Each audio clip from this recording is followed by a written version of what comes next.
So today आज म जावाको simple एक्जाम्पलबाट start गर्न गइरहेको छु जावा प्रोग्रामिङको.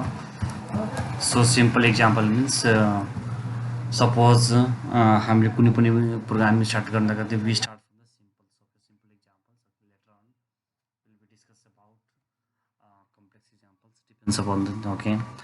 सो आजको क्वेरी के छ भने हामीले so how to create the project, any project. So right now we are just using we are creating the simple project, that's nothing but there's a console application, we can say the console applications. Okay, so how to create कसरी हामीले project create गर्ने either Eclipse or any ID.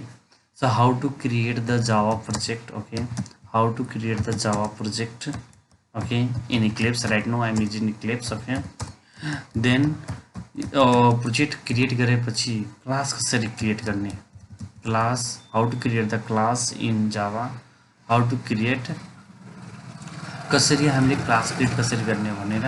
So how to create the class in Java. Okay, त्यसको बारेमा पनि हामी step by step हामी जान्छौँ. Okay, so creation of यो creation of class as well as the project. So later पछि गएर हामीले डिस्कस गर्छौँ प्याकेज कसरी क्रिएट गर्ने, प्याकेज के हो. सो प्याकेज कसरी प्याकेज क्रिएट गर्ने जावामा, त्यसको बारेमा पनि डिस्कस गर्छौँ. ओके, सो कुनै पनि प्रोग्राम हामीले स्टार्ट गर्नुभन्दा अगाडि पहिला हामीले के गर्नुपर्छ, सेटअप गर्नुपर्छ. सेटअप्सको लागि हामीले के हुनुपर्छ, जेडीके या जेआरई रेस्पेक्टिभ भर्सन्स मार्केटमा अहिले अवेलेबल छन्. So right now I'm going to use 7s. We have a different versions are 7, 8, so up to so nowadays JDK 16, 15s are available in the market. Okay, we can use our according to our requirements.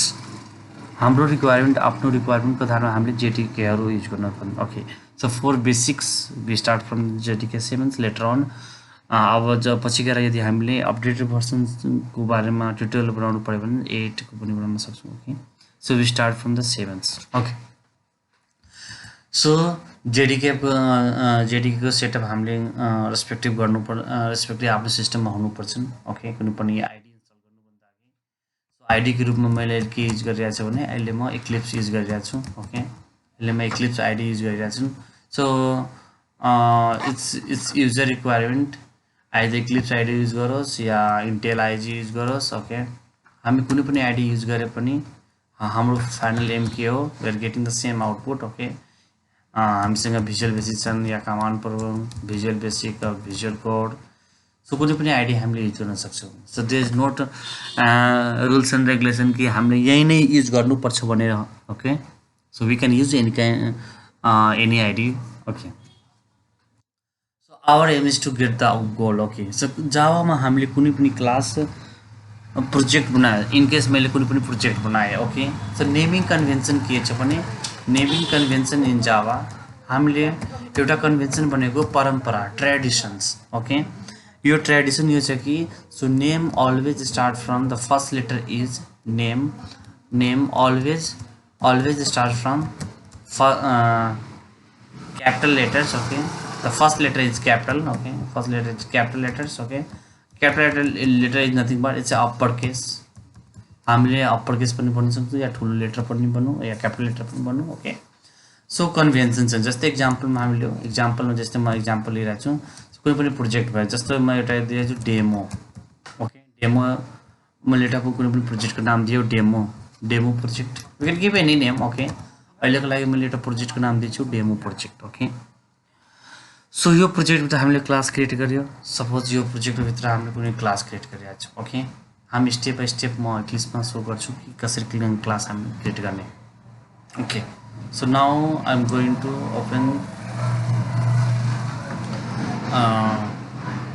To open the respective Eclipse. Okay, so suppose हामीले कुनै पनि class create गर्नु पऱ्यो. अहिलेको लागि close गरिरहेको छु. Okay, so हामी कुनै पनि प्रोजेक्ट क्रिएट गर्नु पऱ्यो भने राइट क्लिक अन द फाइलभित्र हामीले अहिले हामी जावा प्रोजेक्ट गरेको छौँ. पछिको दिनमा web application, web project, dynamic project, static project, हामीसँग डिफ्रेन्ट टाइप्सको प्रोजेक्टहरू छ.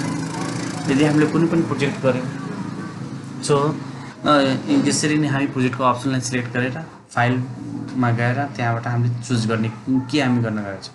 अहिलेको लागि म कुनै एउटा प्रोजेक्टको नाम दिन्छु, जैसे सपोज मैले हेलो प्रोजेक्ट भन्ने एउटा नाम दिएँ। ओके, सो एउटा मैले प्रोजेक्ट बनाएँ अनि यसको सेटअप छ। बाई डिफल्ट यसले जुन जेडीके हामीले इन्स्टल गरेको हुन्छ त्यसले अटोमेटिकली यो हाम्रो इक्लिप्स आइडीले डिटेक्ट गर्छन्। डिटेक्ट के गर्छ कि हाम्रो सिस्टमभित्र कुन जेडीके युज गरिरहेका छौँ त्यो रेस्पेक्टिभ युज गर्छन्। यदि इक्लिप्स आइडीले यदि हाम्रो सेटअपलाई डाइरेक्टली यदि डाइरेक्टली डिटेक्ट गरेन भने हामीले के गर्नुपर्छ, म्यानुअली हामीले त्यसको सेटअप गर्नुपर्छ। ओके, सो मेरो प्रोजेक्ट बन्यो, प्रोजेक्टको नाम के छ, प्रोजेक्ट नाम हेलो प्रोजेक्ट छ। ओके, सपोज यो भित्र हामीले कुनै क्लास क्रिएट गर्नु पर्ने त्यो सोर्स फोल्डरको राइट क्लिक गर्ने हामीले। सो राइट क्लिक गर्ने, राइट क्लिक गरेपछि यो हामीले के चुज गर्ने, क्लास। ओके, यहाँ क्लासमा हामीले क्लिक गर्ने। सो क्लासको नाम हामी जेसुकै दिन सक्छौँ। सपोज अहिलेको लागि म एउटा क्लासको नाम दिएँ examples and the convention is that the first letter is caps. एउटा कन्भेन्सन परम्परा हो, आइरहेछ। म त यसलाई मैले फर्स्ट टाइम क्यापिटल दिएछु। ओके, अनि मैले यहाँ प्याकेज नाम केही दिएको छैन, अहिलेको लागि डिफल्ट छन्। पछि गएर हामी डिस्कस गर्ने प्याकेज नाम के दिनु भनेर। ओके, त्यसपछि म यसलाई चेक गरिरहेको छु। यो हाम्रो मेन फङ्सन हो, public static void main.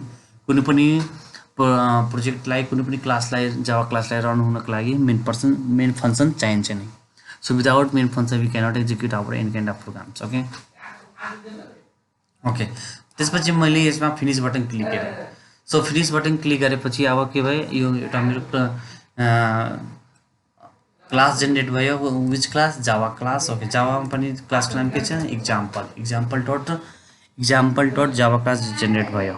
Okay, so simple example हामी गरिसक्यो। हामीलाई केही कुरा प्रिन्ट गर्नु पर्यो भने केही कुरा means if you want to display anything in Java. Okay, so for that we have statements like, त्यसको लागि हामी के युज गर्छौँ, system dot out dot println.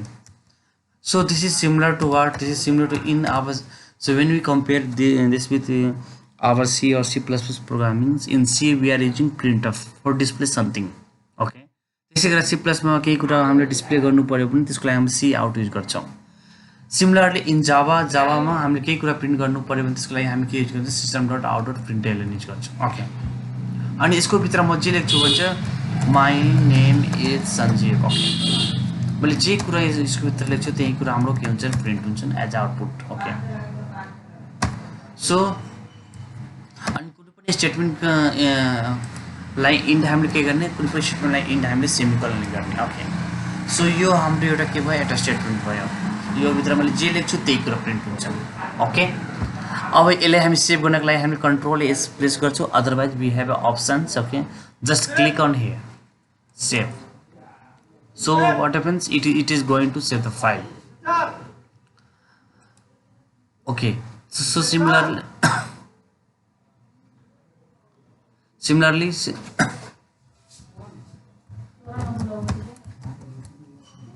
so if you want to display more messages, okay, यदि हामीले धेरै message print गर्नु हुन्छ, we can write any number of printf statement. okay, त्यसको लागि हामीसँग यो होइन कि हामीले एउटै लेख्नुपर्छ भन्ने होइन, जति पनि हामी लेख्न सक्छौँ। ओके, जस्तै लेख्छु I am giving lecturing. Okay, I am giving tutorial for online कक्षा classes. Okay, so one of the so I am reading something. Okay, online कक्षा classes. Okay, so this means what it is going to display this. Okay, so we can write any message.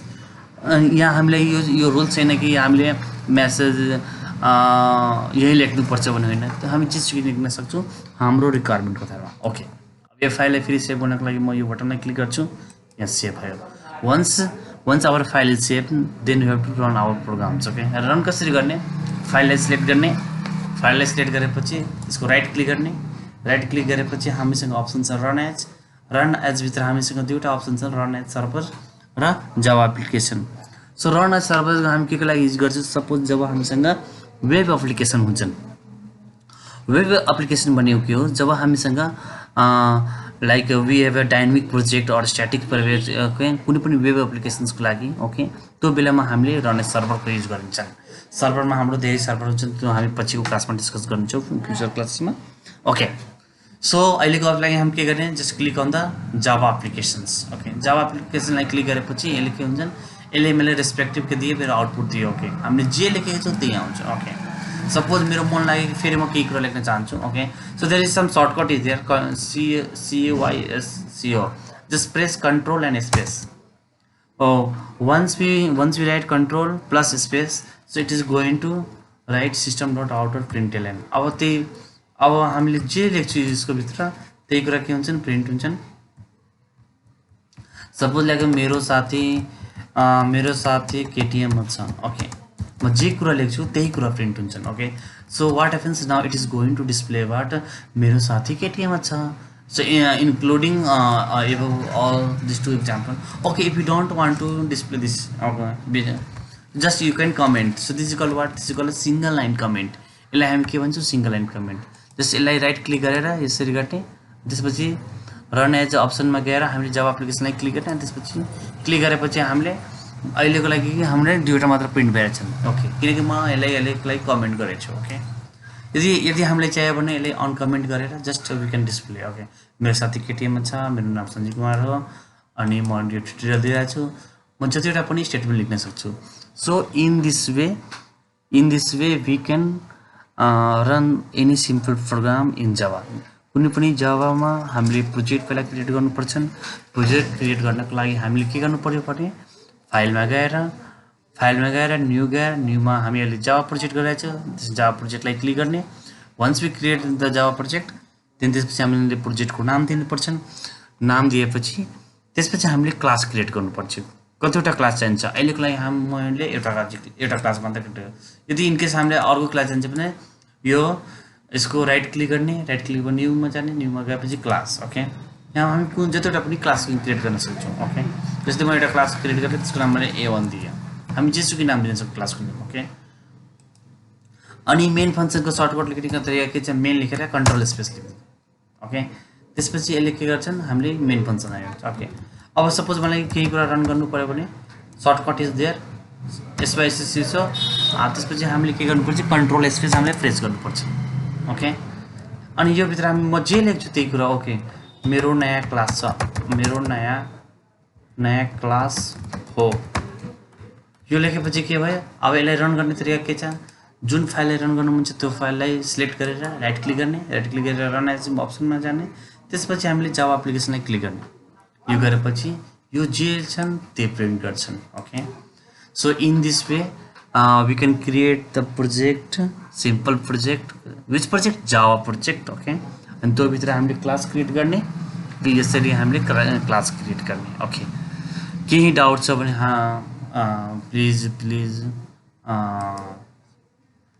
Ask the doubt okay त्यसपछि हामीले यो डाटालाई झन् clarification गर्छौँ हामीसँग धेरै example छन् धेरै इक्जाम्पल दिन्छु ओके म अनि यसको लागि धेरै क्ल्यारिफिकेसन पनि दिन्छु ओके अब म अरू क्लासमा हजुरलाई म यसको बारेमा अरू टपिकहरूको बारेमा पनि डिस्कस गर्छु ओके आजको लागि यति नै